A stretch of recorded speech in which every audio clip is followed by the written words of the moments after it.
question of being in the right place at the right time.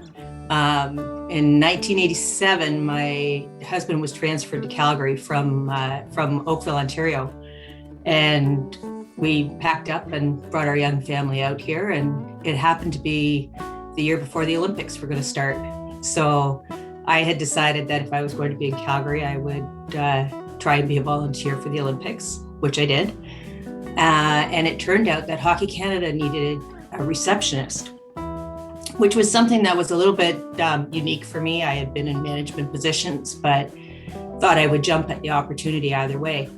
And I was their receptionist for a spell over the Olympics because I was accredited. The temp agency I was working with thought it was a good fit.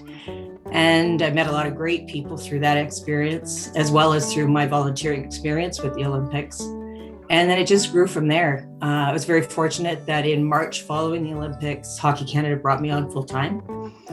And that was the start of an amazing career in sport. Well, I spent since 2001 with the Western Hockey League. And I really made it my goal to do everything I could to help improve the league and the 22 member clubs within the league. And working with Ron Robison and growing the league to really where it is today. It was an amazing experience. And along the way, you don't always really understand how much people appreciate what you do. And you continue to work hard and do the things that you feel are going in the right direction. And to have received that acknowledgement from the 22 governors of the Western Hockey League and the Western Hockey League office and Ron Robison and Bruce Hamilton was just, it was amazing. It was a real acknowledgement of all of the efforts that I'd put in over the years, a sign of appreciation and respect that I always knew I had from that group. But just to bring it all home was just an unbelievable way to end an amazing career.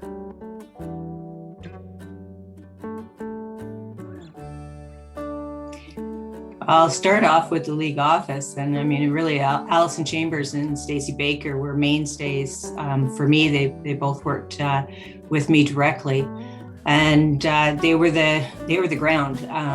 It's interesting because when I look back at my career, and Ron Robison is very a huge part of that history for me. And one of the things that Ron taught me as a mentor was that building a strong team around you was really the difference maker.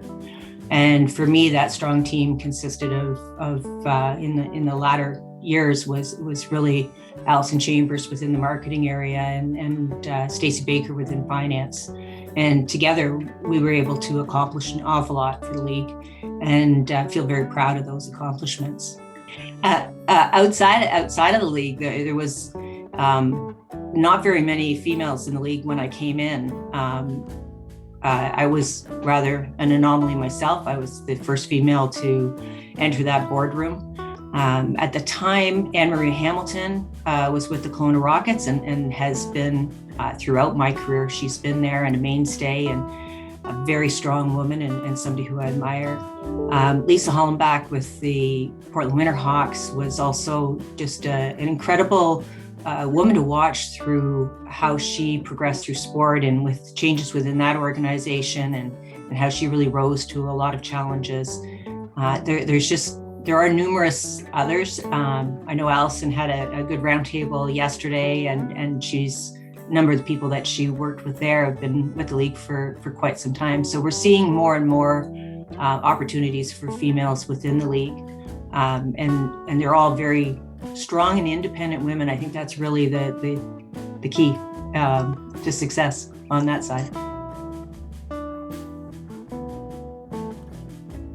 I think it's great. And I really think it goes to show that more people are looking at the tasks that need to be accomplished and the skill sets that are required, and not looking beyond that to being overly concerned about other aspects. Diversity is slow it's hard for change, but it's coming. It's there, and I think more and more people are recognizing that it's more important to have the right skill set for a job than it is anything else. Oh, if I'd go way back to my my earlier years within Hockey Canada. There was a couple of very strong women there. Lori Bush was on the hockey operations side of the business when I first came in. She moved on with her career into the NHL and beyond.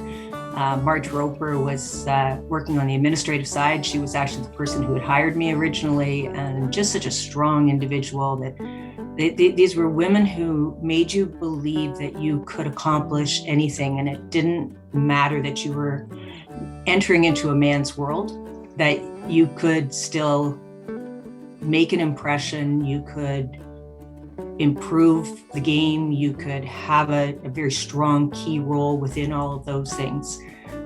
They're definitely major players there from a business standpoint on my earlier years. I mean, it's cliche, but I gotta say my mom has always been a role model. She worked full time. She was a special ed teacher and principal in Burlington, Ontario. And probably the strongest message my mother gave me as a female was that, no matter what you did with your life, you had to make sure that you could always be independent and you could always stand on your own and look after yourself and your family. And that's something that I've always taken with me. My father was also a very strong, independent gentleman who raised us to know that if we were going to step out and try something, we better be giving 100% all of the time. And if we weren't prepared to give 100%, there was absolutely no point in starting anything. So those are sort of the background pieces that I built my life on. And here we are today.